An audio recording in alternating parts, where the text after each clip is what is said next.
Bagaimana kita berpikir tentang identitas kita akan sangat menentukan siapa kita. Dan apa yang kita pikir tentang diri kita, apa yang kita pikir sebagai identitas kita akan sangat menentukan aktivitas kita dalam keseharian.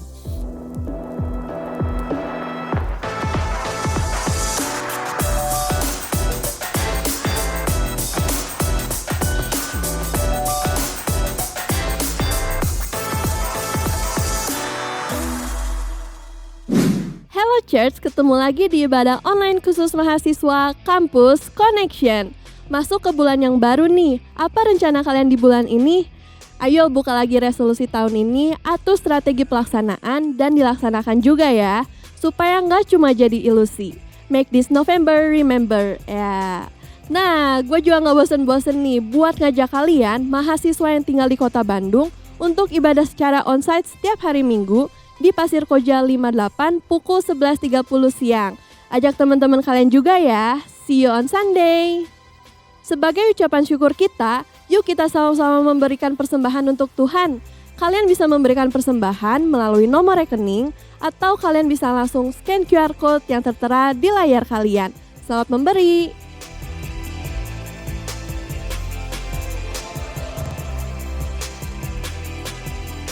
Without any further ado, yuk kita siapin anggur dan roti untuk perjamuan kudus nanti. And enjoy the service guys! Apa kabar semuanya? Dimanapun kalian berada, gue mau ajak kalian semua buat puji Tuhan kita. Come on, clap your hands.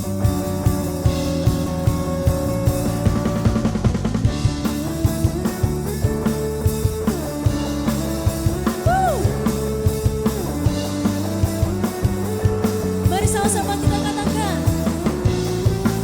ku bersinar bagimu, ku nyatakan kemuliaan-Mu, Bapa dan Rajaku. Oh, oh. Ku datang ke tata kudus-Mu, dan ku naikkan pujian bagimu, hanya kepadamu. Mari sama-sama katakan, takkan ku gentar.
Kemenangan darimu. Sekali lagi katakan, takkan ku gentar sebab kau besertaku. Ku mau rayakan kemenangan darimu. Tuhanlah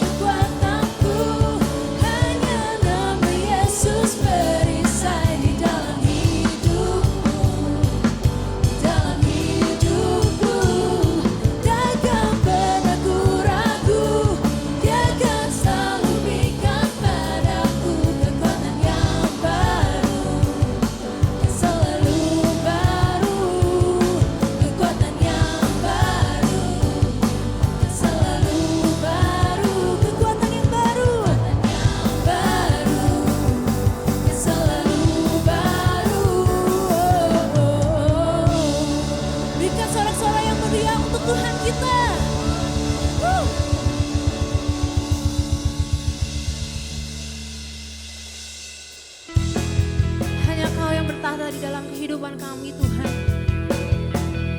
Ini pujian dan sembah hanya Engkau, Bapa. Sama-sama katakan. Bagimu pujian dan segala hormat yang duduk di tata kemuliaan.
kita akan masuk dalam perjamuan kudus untuk memperingati pengorbanan Tuhan Yesus di kayu salib untuk menebus dosa kita. Mari kita mempersiapkan roti dan anggur perjamuan kudus.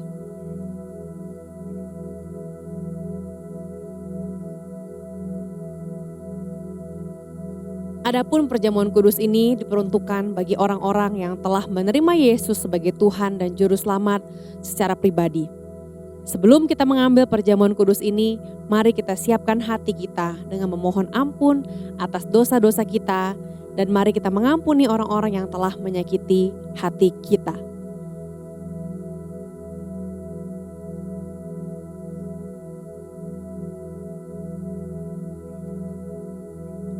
Sebab apa yang telah kuteruskan kepadamu telah aku terima dari Tuhan, yaitu bahwa Tuhan Yesus pada malam waktu ia diserahkan mengambil roti dan sesudah itu ia mengucap syukur atasnya.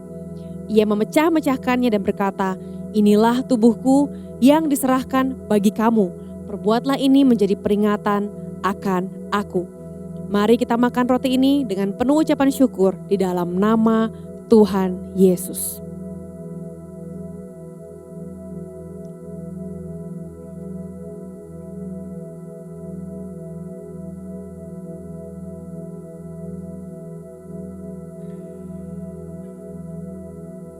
Demikian juga ia mengambil cawan sesudah makan, lalu berkata, "Cawan ini adalah perjanjian baru yang dimeteraikan oleh darahku.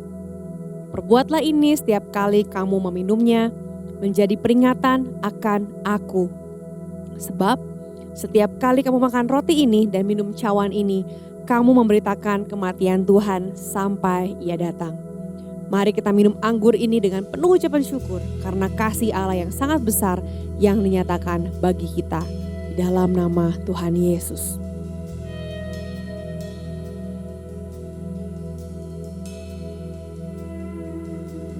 Tuhan Yesus, kami bersyukur atas pengorbananmu di kayu salib. Karena Engkau memberikan hidupmu, maka kami memperoleh masa depan. Karena masa depan sungguh ada dan harapan kami tidak akan hilang karena Tuhan yang sudah menjaminnya. Terima kasih karena Engkau memberikan masa depan, memberikan hidup yang bebas dari beban, dan Engkau menanggung semua hal yang seharusnya kami yang tanggung. Terima kasih Yesus, ajar kami untuk melakukan dan menjalankan hidup kami dengan penuh rasa syukur dan mencerminkan kemuliaan Tuhan. Di dalam nama Tuhan Yesus kami berdoa, amin. Mari sama-sama kita menyembah Tuhan dan menaikkan pujian ini. Be exalted now in the heavens as your glory fills this place. You alone deserve our praise. You're the name above all names. Be exalted now in the heavens as your glory fills this place. You alone deserve our praise. You're the name above all names. Jesus, you deserve the praise.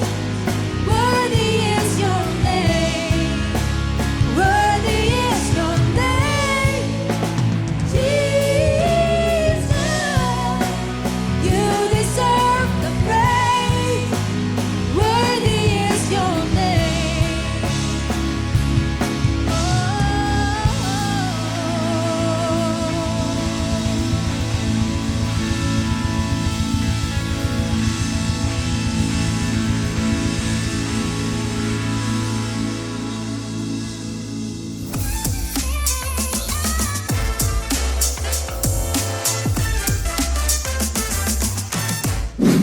Halo teman-teman semua, senang berjumpa lagi di dalam ibadah Campus Connection. Dan kita baru saja melakukan perjamuan kudus. Tentunya kita bisa menikmati kasih anugerah Tuhan lewat pengorbanan Kristus di atas kayu salib. Dan kita memperingatinya dan meneguhkan iman kita. Sungguh anugerah yang besar atas setiap perjalanan kehidupan kita. Dan masalahnya seringkali di dalam perjalanan kehidupan kita sebagai orang yang telah ditebus oleh darah Yesus, kita seringkali tidak sadar bagaimana seharusnya kita bersikap.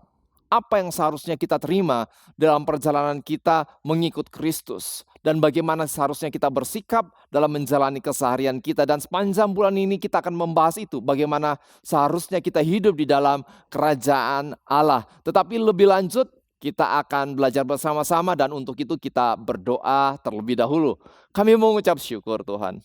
Karena kasih-Mu, anugerah-Mu, kami diselamatkan, kami ditebus dan kami dilayakkan untuk masuk menjadi bagian di dalam kerajaan Allah. Dan karena itu Bapa, tolong kami Bapa, ajar kami bagaimana kami harus bersikap, bagaimana kami harus menjalani keseharian kami di dalam Engkau. Tuntun kami ya Roh Kudus lewat pemberitaan firman Tuhan, kami mau untuk berjalan selaras dengan apa yang menjadi kehendak Allah. Hanya di dalam nama Tuhan Yesus kami berdoa dan mengucap syukur. Amin. Pada tahun 2018 di Inggris, kehidupan dari seorang anak muda yang bernama Jordan Adler Rogers yang berumur 31 tahun berubah 180 derajat. Kenapa itu bisa terjadi? Karena dirinya berhasil membuktikan bahwa dia merupakan putra dari seorang konglomerat. Tadinya dia tidak diakui dan dia bertahun-tahun untuk mencoba membuktikan bahwa dia adalah anak biologis dari Charles Rogers, seorang pemilik perkebunan yang sangat kaya raya. Akhirnya Jordan berjuang mengajukan diri kepada pengadilan untuk mendapat kesempatan membuktikan dirinya lewat tes DNA. Dan akhirnya dia diizinkan oleh pengadilan untuk membuktikan dirinya sebagai seorang anak. Dan ternyata dia berhasil dan pengadilan memutuskan bahwa dia mewarisi sebuah rumah dan perkebunan kurang lebih 1.500 hektar luasnya. Ya, kehidupannya berubah drastis. Dari seorang perawat kesehatan menjadi seorang jutawan bahkan milioner.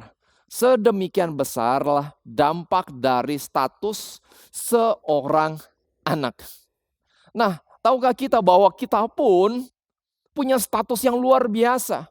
Bukan hanya sebagai seorang anak di atas muka bumi ini, tetapi juga kita punya status yang luar biasa sebagai seorang anak, yaitu di surga. Dan mari kita lihat di dalam Roma 8 ayat yang ke-14 dan ayat-ayat selanjutnya, pembelajaran tentang siapa kita yang sesungguhnya. Sehingga saya percaya kalau kita mengikutinya, kita menyimaknya dengan baik, kehidupan kita pasti dirubahkan juga. Dari ayat yang ke-14. Semua orang yang dipimpin Roh Allah adalah anak Allah. Ayat yang ke-15, sebab kamu tidak menerima roh perbudakan yang membuat kamu menjadi takut lagi. Tetapi kamu telah menerima roh yang menjadikan kamu anak Allah. Oleh roh itu kita berseru, ya Aba, ya Bapa. Ayat yang ke-16, roh itu bersaksi bersama-sama dengan roh kita bahwa kita adalah anak-anak Allah. Dan ayat yang ke-17, dan jika kita adalah anak, maka kita juga adalah ahli waris. Maksudnya orang-orang yang berhak menerima janji-janji Allah yang akan menerimanya bersama-sama dengan Kristus. Yaitu jika kita menderita bersama-sama dengan Dia, supaya kita juga dipermuliakan bersama-sama dengan Dia. Rasul Paulus di dalam surat Roma tersebut sedang mengingatkan setiap kita, yaitu bagaimana seharusnya kita hidup di dalam kerajaan Allah. Bagaimana seharusnya kita hidup di dalam sebagai anggota keluarga Allah. Di dalam ayat yang ke-14, Rasul Paulus sedang membawa kita untuk mengerti tentang status sebagai seorang anak. Kita sebagai seorang anak di dalam keluarga Allah, atau dalam bahasa Inggrisnya sonship. Bagaimana kita harusnya bertingkah laku, bagaimana seharusnya kita berpikir dalam identitas yang baru menjadi seorang anak di dalam keluarga Allah. Cara kita berpikir tentang identitas kita, siapa kita yang sebenarnya, seringkali dipengaruhi oleh berbagai hal. Sebagai salah satu contoh, budaya di mana negara atau tempat kita berada. Budaya dan tempat di mana kita berada seringkali mendistorsi bagaimana seorang anak harusnya bersikap. Bagaimana dan apa hak seorang anak di dalam kehidupan keluarga. Seringkali juga oleh orang-orang di sekitar, entah keluarga di tempat di mana kita dibesarkan, akan bisa jadi mendistorsi atau mengganggu cara pandang yang benar terhadap seorang anak. Sebagai contoh, bisa saja ada orang yang di dalam keluarganya karena dia anak bungsu diperlakukan agak kurang baik dibandingkan dengan si anak yang sulung. Bisa jadi hanya karena kita seorang anak perempuan tetapi kemudian akhirnya kita disepelekan oleh keluarga kita karena kita bukan seorang anak laki-laki. Ya, hal itu bisa saja mendistorsi kehidupan kita atau bahkan media sosial ataupun internet yang ada, berita-berita yang ada mengganggu dan mendistorsi bagaimana cara kita berpikir tentang siapa kita sebagai seorang anak di dalam keluarga. Nah, padahal bagaimana kita berpikir tentang identitas kita akan sangat menentukan siapa kita. Saya ulang, bagaimana kita berpikir tentang identitas kita akan sangat menentukan siapa kita. Dan apa yang kita pikir tentang diri kita, apa yang kita pikir sebagai identitas kita akan sangat menentukan aktivitas kita dalam keseharian. Your identity drives your activity. Your identity drives your activity. Walaupun hari ini kita akan berbicara sedikit tentang identitas kita sebagai anak di dalam kerajaan Allah, tetapi kita akan belajar lebih jauh juga tentang identitas tersebut akan merubah aktivitas kita di dalam keseharian. Your identity drives your activity. Hal ini yang perlu kita ingat di dalam pembelajaran hari ini. Nah, Roma 8 ayat yang ke-14 tadi menyinggung begini, bahwa semua orang yang dipimpin Roh Allah adalah anak Allah. Saya akan mulai dengan pembelajaran dari poin ini, yaitu bahwa ternyata identitas kita adalah sebagai anak Allah. Ya, siapapun kita, apapun latar belakang kita, apapun yang sedang kamu alami hari ini dan apapun yang sedang saya alami hari ini, Tuhan katakan lewat Roma pasal 8 tadi bahwa kita adalah anak Allah. Inilah yang menjadi pesan utama yang coba untuk disampaikan Rasul Paulus kepada jemaatnya dan juga ingin disampaikan kepada kita. Ya, kita yang dulu terpisah dari Allah karena dosa kita.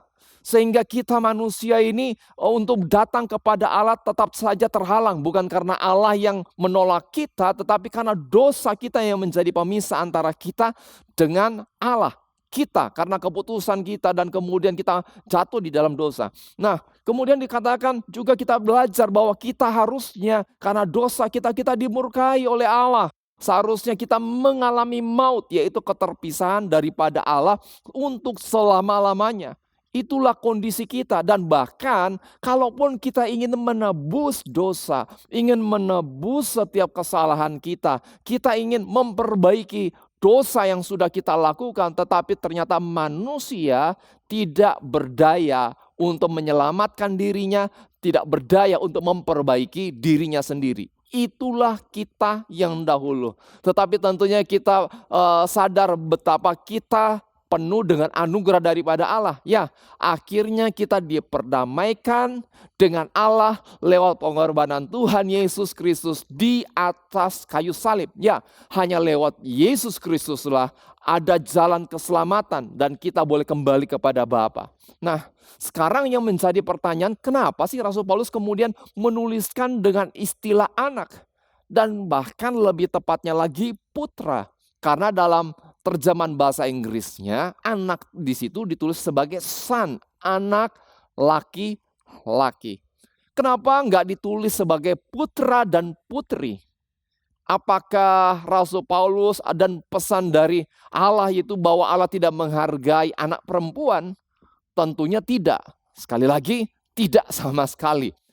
Mau putra maupun putri sebenarnya berharga, sama berharganya di mata Tuhan.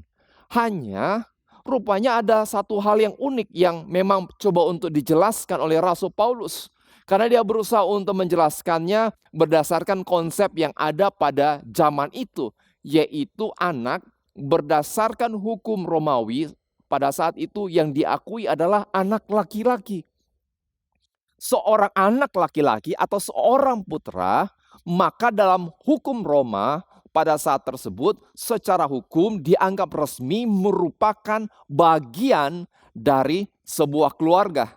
Dan kalau dia merupakan bagian resmi dari satu keluarga, maka dia berhak atas berkat yang ada di dalam keluarga itu dan warisan yang ada di dalam keluarga tersebut. Itu menjadi suatu jaminan yang dijamin secara hukum untuk status sebagai seorang anak laki-laki. Nah, Rasul Paulus meminjam istilah ini untuk menjelaskan kepada jemaat yang ada dan juga untuk menekankan kepada setiap kita bahwa status sebagai anak, sonship, untuk supaya kita sadar ini loh rasanya dan inilah yang seharusnya kamu dan saya alami saat kita berada di dalam kerajaan Allah. Ya, kita yang tadinya terbuang, kita yang tadinya terpisah, tetapi kemudian diadopsi lewat pengorbanan Kristus di atas kayu salib, masuk di dalam keluarga Allah dan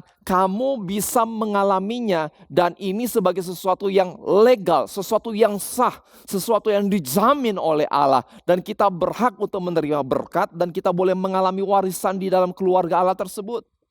Karena seringkali kita orang percaya memperlakukan keselamatan itu seolah-olah seperti sebuah perhiasan.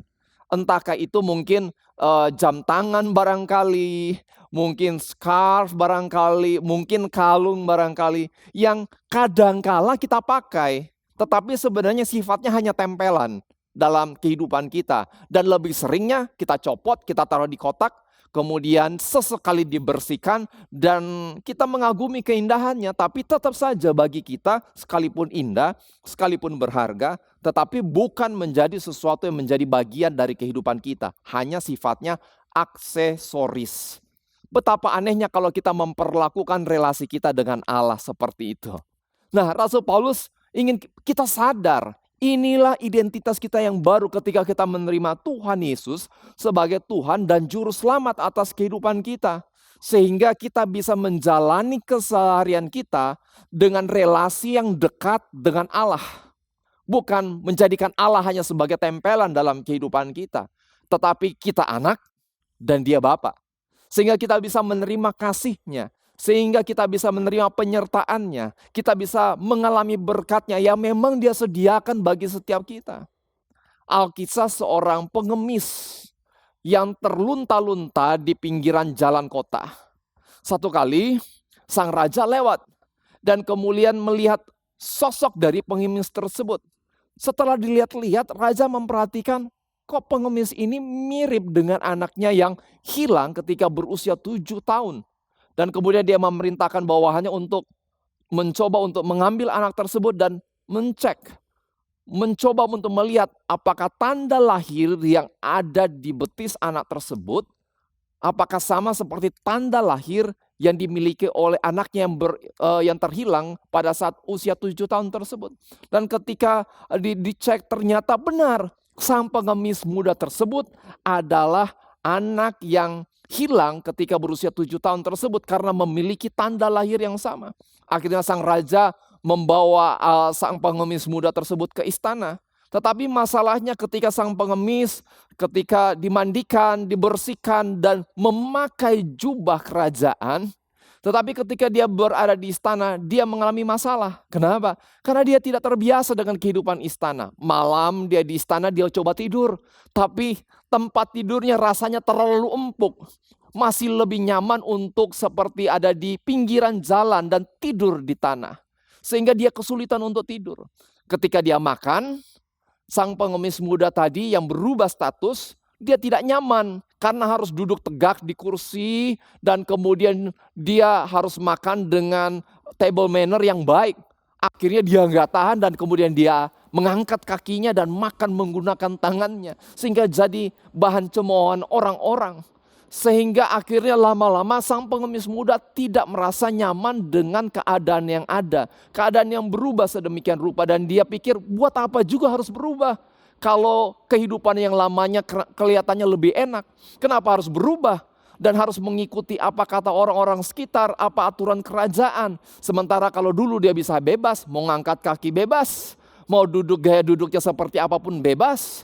Tidak ada yang protes, tidak ada yang mengatur. Singkat cerita, akhirnya sang pengemis muda memutuskan untuk meninggalkan istana dan kembali kepada kehidupannya yang lama. Ya, keputusan sang pengemis tersebut yang mencari kenyamanan dan sangat nyaman dengan kehidupannya yang lama sebagai seorang pengemis merupakan gambaran dari seorang yang walaupun statusnya sudah berubah tetapi dia tidak menyadarinya. Dan kalau dia tidak menyadarinya maka dia akan selalu memandang kehidupannya yang lama itu lebih baik daripada kehidupan yang baru. Nah teman-teman, seringkali itu pula yang terjadi dengan kehidupan kita. Kita kembali dengan kehidupan kita yang lama, walaupun sebenarnya Tuhan sudah membawa kita dalam kehidupan yang baru sebagai anak-anaknya. Rasul Paulus mengingatkan bahwa identitas kita adalah sebagai anak. Ya, dan hiduplah dengan identitas tersebut. Bagian yang kedua yang kita bisa belajari, yaitu teman-teman, identitas kita sebagai anak ternyata menghapus identitas budak di dalam kehidupan kita. Roma 8 ayat yang ke-15 katakan begini. Sebab kamu tidak menerima roh perbudakan yang membuat kamu menjadi takut lagi. Tetapi kamu telah menerima roh yang menjadikan kamu anak Allah. Dari ayat yang ke-15 ini kita bisa melihat bahwa melalui keselamatan di dalam Yesus Kristus Tuhan, kamu dan saya bergerak dari seorang budak dosa menjadi seorang anak yang bisa mengalami hubungan yang dekat dengan Allah. Dari seorang budak dosa yang hidupnya harus menanggung beban dosa tersebut, tetapi kita dimerdekakan dan bahkan kita bisa menghampiri datang kepada Allah dengan status sebagai seorang anak Allah. Nah, teman-teman, seringkali kita nyaman dengan konsep yang dulu. Tadi sempat saya singgung. Kita membuat Tuhan seperti aksesoris, cuma tempelan saja. Cuman satu momen kita pakai, tetapi pada momen yang lain kita copot dan tinggalkan. Tetapi sebenarnya ketika kita mengakui Tuhan Yesus sebagai Raja, sebagai Tuhan yang berkuasa atas kehidupan kita, maka sebenarnya seluruh hidup kita ditebus. Kita punya identitas yang baru dan Allah ingin cara kita melihat masa depan, masa lalu dan keberadaan kita hari ini dengan cara pandang Tuhan. Cara pandang Tuhanlah yang harusnya menjadi pusat dari kehidupan kita, keberadaan diri kita. Itulah alasan Rasul Paulus menggambarkan, sadarkah kamu bukan lagi seorang budak dosa.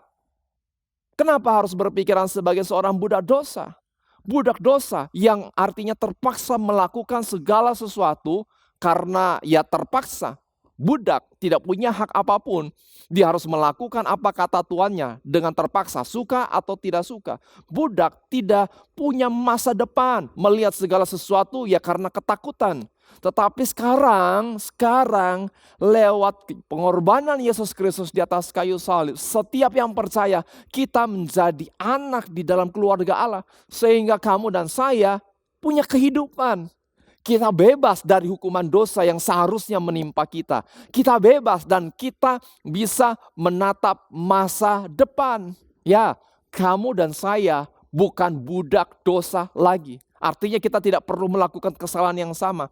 Kita tidak perlu untuk hidup dengan penuh ketakutan dan terikat dengan masa lalu kita. Tetapi kita bisa melangkah ke depan. Nah, dampaknya apa? Sederhana, kita bukan lagi budak dosa. Kita bukan budak dosa. This is a good news bagi kita. Dulu kita sadar akan keberdosaan kita, tapi setiap kali kita berusaha untuk keluar, kita tidak berdaya untuk keluar dari ikatan dosa tersebut. Kamu sadar akan kebohonganmu, tetapi kamu ingin keluar tapi tidak berdaya. Kita ingin bebas dari keterikatan kita, umpamanya pornografi, tetapi untuk keluar rasanya sulit sekali. Tetapi karena pengorbanan Kristus di atas kayu salib, kita dimerdekakan. Mungkin kamu terikat dengan rasa minder, malu dengan latar belakang keluargamu. Ingin rasanya keluar dari rasa minder tersebut, tetapi rasanya membayangi kehidupan kita. Tetapi Tuhan Yesus membebaskan kita. Ya, kita dibebaskan, kita keluar dari kutuk tersebut. Atau bahkan yang kedua, kita tidak perlu lagi hidup dengan ketakutan terhadap Allah. Ya, dibebaskan dari perbudakan kita. Kita tidak perlu hidup dengan ketakutan terhadap Allah. Itulah dampaknya. Sadarkah kita bahwa Allah adalah Bapa yang sedang tersenyum atas kehidupan kita, anak-anaknya. Ya, dan kita bisa menikmati relasi kita dengan Tuhan yang akrab. Ya, kamu dan saya bisa datang kepadanya sebagai seorang anak dan kita bisa mendengar suaranya. Ya, sebagai seorang anak yang bisa berbicara apa adanya dan merasakan pelukan dari Bapa yang di surga. Seperti seorang anak yang tidak perlu khawatir akan hari esok. Karena dia tahu bahwa Bapanya yang di surga sangat bertanggung jawab untuk memelihara kehidupannya. Sehingga tidak perlu khawatir apa yang saya makan, minum, pakai untuk hari esok.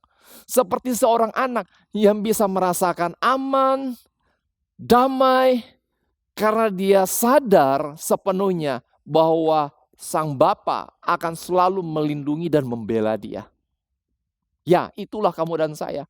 Kamu dan saya hari ini dipanggil dan didesain untuk menikmati relasi dengan Bapa yang di surga. Dan tidak perlu menjalani hari-hari penuh ketakutan, bakalan dimurkai oleh Tuhan, melakukan segala sesuatu karena takut dihukum. Ya, dulu kita budak dosa, tetapi hari ini kita adalah anak-anak Allah. Melakukan segala sesuatu, melakukan kebenaran karena kita mengasihi Allah. Teman-teman, bedakan yang namanya takut akan Allah dengan ketakutan. Itu dua hal yang berbeda. Saya katakan kita bebas dari ketakutan, tetapi bukan berarti kita tidak takut akan Allah. Takut akan Allah bicara tentang rasa hormat, rasa kagum kita terhadap Allah. Sehingga kita ini tidak serampangan atau tidak seenaknya bersikap terhadap Allah. Tetapi justru kita bisa datang kepada dia dengan rasa hormat. Tetapi juga kita bisa dekat dan akrab kepada dia. Seperti seorang anak yang hormat kepada bapaknya. Sementara kalau ketakutan itu justru sebaliknya. Tidak ada rasa hormat. Yang ada itu kepura-puraan. Taat karena pura-pura. Taat karena takut dihukum, melakukan karena terpaksa dalam segala hal demi menghindari hukuman atau ancaman dari pribadi tertentu. Itu namanya ketakutan. Dan Tuhan tidak ingin kita menjalani hidup hanya karena ketakutan. Tuhan tidak ingin kita hidup di dalam ketakutan dengan mentalitas seorang budak. Tetapi Dia ingin kita hidup dengan ketaatan seorang anak terhadap Sang Bapa. Bagian yang ketiga yang menjadi dampaknya ketika kita sadar siapa kita, yaitu kita sebagai anak-anak Allah. Dikatakan yang ketiga yaitu kita menjadi anak, berarti kita menjadi pewaris di dalam keluarga Allah. Roma 8 ayat yang ke-17 mengajarkan kepada kita. Roma pasal yang ke-8 ayat yang ke-17, dan jika kita adalah anak, maka kita juga adalah ahli waris. Maksudnya orang-orang yang berhak menerima janji-janji Allah. Yang percaya katakan amin. Ya, yang akan menerimanya bersama-sama dengan Kristus. Yaitu jika kita menderita bersama-sama dengan Dia, supaya kita juga dipermuliakan bersama-sama dengan Dia. Dengan menjadi pewaris dari janji-janji Allah, Rasul Paulus kembali meneguhkan kepada kita bahwa hidup kita ini tidak di dalam kutuk lagi. Tetapi justru ada di dalam berkat keluarga Allah. Dosa kita diampuni. Kita punya janji untuk bisa hidup dalam kekudusan yang datangnya daripada Allah. Kita punya tujuan hidup yang datangnya daripada Allah. Kita punya otoritas bahkan untuk menaklukkan bumi. Ini yang harus kita sadari. Tapi mungkin sebagian kita bilang, aduh Kak, tapi saya struggling kok, saya menderita nih. Saya masalah keluarga nggak selesai-selesai. Sampai hari ini di dalam pelayanan pun saya masih bergumul. Masih banyak masalah di dalam kehidupan pelayanan saya. Dalam kehidupan kerohanian juga rasanya waduh ada banyak pergumulan. Studi saya Kak, aduh udah doa bertahun-tahun juga. Kok ini masih ada masalah. Rasanya apa sih gitu. Bahkan melakukan kehendak Tuhan pun kita bisa jadi saya justru difitnah oleh orang. Nah teman-teman kita harus sadari. Tadi dikatakan bahwa ya memang Tuhan berjanji untuk memberikan warisan kepada kita. Tetapi Tuhan tidak pernah berjanji bahwa kita hidup bebas masalah. Hanya karena kita melakukan kehendak Tuhan bukan berarti kita tidak mengalami aniaya. Kita harus sadari itu. Dan makanya dikatakan yaitu bahwa kita berhak menerima janji-janji Allah. Maksudnya berarti berhak menerima janji-janji Allah berarti ada kemungkinan janji-janji itu belum langsung digenapi saat ini. Akan datang. Dan bahkan dijelaskan, jika kita menderita bersama-sama dengan Dia, Tuhan dengan sangat jelas menjelaskan kepada kita bahwa kita akan menghadapi masalah tantangan dalam kehidupan kita. Kita akan berhadapan dengan yang namanya penderitaan. Apapun latar belakang kita, apapun perjalanan kita, itu adalah bagian dari perjalanan kita. Tetapi dia katakan, kalau kita menghadapinya bersama-sama dengan Dia, sebagaimana Tuhan Yesus pula harus menghadapi penderitaan. Tetapi pada satu detik, pada satu saat, pada satu waktu nantinya kita dipermuliakan bersama-sama dengan Dia. Jadi maksudnya adalah kita satu saat akan mewarisi. Kalaupun kita sedang bergumul, kalaupun kita sedang menghadapi penderitaan pada saat ini adalah sesuatu yang temporer. Ini sesuatu yang sementara. Sementara Tuhan katakan, tenang, kamu tetap akan menerima apa yang aku akan wariskan sebagai anak-anak Allah. Engkau akan menerima warisan, engkau akan menerima ada berkat, ada janji Tuhan di dalam kehidupan kita. Di dalam kekekalan pada akhirnya nanti. Ingat, jangan buat keputusan berdasarkan keadaan yang temporer. Sementara kita membuat keputusan untuk sesuatu yang sifatnya permanen. Saya ulang sekali lagi. Jangan buat keputusan yang permanen berdasarkan keadaan yang temporer. Sehingga perlu kesetiaan daripada kita untuk mengerjakan apa yang Tuhan percayakan. Lukas 15 ayat yang ke-29 sampai ayat yang ke-31 menyinggung tentang hal ini dan mengingatkan kepada kita cara pandang kita hari ini terhadap yang namanya warisan. Mengingatkan kepada kita, kalaupun kita seorang anak, kita harus sadar bahwa sebenarnya Tuhan ingin memberikan yang terbaik kepada kehidupan kita di tengah-tengah perjalanan kehidupan yang harusnya kita lewati. Mari kita akan lihat di dalam Lukas pasal yang ke-15 ayat ke-29 sampai ayat yang ke-31 tentang si anak sulung yang tidak menyadari warisan yang seharusnya dia terima di dalam kehidupannya. Dia ada di rumah sang bapa, tetapi dia tidak menyadari siapa dia yang sesungguhnya. Ayat yang ke-29 dari Lukas pasal yang ke-15. Tetapi ia menjawab ayahnya, maksudnya si anak sulung, katanya, telah bertahun-tahun aku melayani bapa, belum pernah aku melanggar perintah bapa. Tetapi kepadaku belum pernah bapa memberikan seekor anak kambing untuk bersuka cita dengan sahabat-sahabatku. Ayat yang ke-30. Tetapi baru saja datang anak bapa yang telah memboroskan harta kekayaan bapa bersama-sama dengan pelacur-pelacur. Maka bapa menyembeli anak lembu tambun itu untuk dia. Ayat yang ke-31 jawab sang ayah kepadanya. Anakku, engkau selalu bersama-sama dengan aku. Dan segala kepunyaanku adalah kepunyaanmu. Ini suatu jawaban yang sangat dalam. Ya, si anak sulung, sikap sang anak sulung merupakan gambaran dari seorang yang tidak mengerti posisinya sebagai seorang anak. Dan karena dia salah mengerti, maka dia tidak bisa menikmati semua yang sudah ada di dalam keluarganya. Sang bapak berkata, loh, semua kepunyaanku adalah kepunyaanmu. Kamu bisa menikmatinya. Kenapa kamu harus iri kepada si anak bungsu? Sementara semua yang dinikmatinya sebenarnya kamu bisa nikmati juga. Teman-teman, sadarkah engkau bahwa engkau dan saya hari ini di dalam Kristus, kita berhak dan kita menerima warisan sebagai anak-anak Allah. Jadi ada satu berkat dalam kehidupan kita yang perlu kita lakukan adalah tetap berjalan di dalamnya. Hanya karena ada momen-momen di mana kita sedang mengalami pergumulan, penderitaan, ketidakadilan. Jangan sampai kita membuat keputusan yang permanen untuk kehidupan kita, meninggalkan Kristus hanya karena keadaan yang sifatnya temporer atau sementara. Ingat, Tuhan itu selalu baik. Allah itu selalu punya rancangan yang terbaik untuk kehidupan kita. Ketika Ratu Elizabeth dari kerajaan Inggris meninggal pada 8 September tahun 2022, maka dia mewariskan tahtanya kepada Pangeran Charles. Ya, dia menjadi pewaris tahta kerajaan Inggris.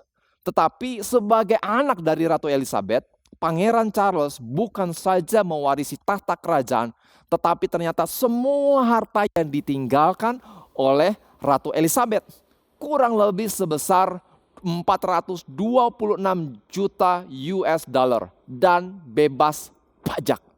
Ya, Pangeran Charles memulai perjalanan hidupnya sebagai seorang raja. Bukan karena hanya usaha pribadinya dan bukan karena kemampuan pribadinya saja. Tetapi justru sebagian besar karena pemberian dari Ratu Elizabeth yang dia warisi dan kemudian dia pakai untuk memulai perjalanannya sebagai seorang raja. Engkau dan saya adalah pewaris dari janji-janji Allah. Sehingga kita harus sadar bahwa perjalanan ini bukan karena kekuatan kita. Perjalanan kehidupanmu dan saya bukan hanya dengan modal dan kekuatan pribadi kita yang terbatas ini saja. Jadi jangan frustrasi dan juga jangan sombong dengan perjalanan kehidupan kita. Karena sebenarnya kita adalah pewaris dari janji-janji Allah atas kehidupan kita. Dan juga jangan menyerah. Jangan menjadi orang yang mudah menyerah menghadapi tantangan. Ingat, perjalanan ini bukan hanya karena kekuatan kita belaka. Ada anugerah Tuhan, ada pertolongan Tuhan, ada penyertaan Tuhan di dalam kehidupan kita. Ya, status kita sebagai anak-anak Allah membawa kita untuk bisa melihat diri kita. Bukan hanya sebagai seorang tamu dalam kerajaan Allah. Bukan hanya sebagai seorang budak di dalam kerajaan Allah yang harus taat dan bisa dihukum sewaktu-waktu kalau kita melakukan kesalahan. Tetapi kita adalah anak yang melakukan segala sesuatu karena kasih kita kepada Bapa. Dan di dalam bertindak, kita tidak berjalan dengan kekuatan kita sendiri. Tetapi kita mewarisi setiap janji-janji dari Allah. Sehingga pertanyaan hari ini kepada setiap kita. Apakah kamu dan saya sedang berjalan sebagai orang yang percaya dengan pengertian sebagai seorang anak? Atau jangan-jangan selama ini sebagai orang percaya, tetapi kita sedang terjebak dengan pemikiran yang lama bahwa kita adalah budak dosa. Orang yang harusnya dimurkai oleh Allah. Orang yang harusnya dibuang oleh Allah. Dan kita menjalani kehidupan kita dengan penuh ketakutan. Mari sama-sama hidup dalam kemerdekaan yang datangnya daripada Allah. Hiduplah sebagai seorang anak-anak Allah. Mari sama-sama kita berdoa. Kami mengucap syukur Bapa. Hari ini kami tahu dan baru menyadari bahwa kami adalah anak-anak Allah. Bahwa seharusnya Allah memanggil kami untuk hidup di dalam relasi dengan Allah. Bukan sebagai seorang yang mengasingkan diri dari Allah. Bukan sebagai anak yang justru jauh dan berlari daripada Sang Bapa. Tetapi justru sebagai seorang anak yang datang kepada pangkuan Bapa. Menikmati kasih, menikmati persekutuan, menikmati relasi yang dekat, mendengar suaramu, mendengar dan merasakan pelukanmu. Kami berdoa hari ini Bapa, tolong kami Tuhan. Kalau hari ini kami selalu hidup dengan ketakutan, takut Tuhan untuk disingkirkan, takut apa kata Tuhan dan apa murka Allah atas kehidupan kami. Tapi hari ini kami mau bertobat dari pemikiran yang lama. Hari ini kami mau katakan, ya Bapa, kami mau datang kepada Engkau sebagai seorang anak. Sebagai seorang anak yang dikasihi. Sebagai seorang anak yang dirawat dan dikasihi dan dipeluk oleh Sang Bapa. Sebagai seorang anak yang berhak untuk menjadi pewaris sebagai anak-anak Allah. Kami mengucap syukur Tuhan. Dan hari ini hamba mau berdoa Bapa bagi setiap mereka yang di tengah-tengah pergumulan, di tengah-tengah permasalahan. Aku berdoa biar iman mereka tidak goyah Tuhan. Tetapi mereka boleh kokoh datang kepada Allah dan berseru dan menikmati janji-janji Allah tersebut. Saat ini hamba mau melepaskan berkat, hikmat yang datangnya daripada Allah. Memenuhi kehidupan setiap teman-teman dimanapun mereka berada. Kasih, pemulihan yang datangnya daripada Tuhan itu limpah di dalam kehidupan mereka. Sehingga kemanapun mereka melangkah, mereka membawa pendamaian, mereka membawa kasih dan terang Kristus itu Bapa. Kemanapun mereka bergerak, Allah juga memberkati kehidupan mereka Bapa dengan kesehatan dan juga keuangan. Apapun yang mereka butuhkan untuk kehidupan mereka, untuk pendidikan mereka, Allah memberkati mereka dengan limpah. Kami mengucap syukur untuk setiap kasih setia Tuhan. Hanya di dalam nama Tuhan Yesus kami berdoa dan mengucap syukur. Amin. Bagi teman-teman yang membutuhkan doa ataupun konseling lebih lanjut, kalian bisa scan QR code yang ada di bawah ini. Sehingga kami bisa menghubungi dan mendoakan teman-teman semua. Tuhan Yesus memberkati.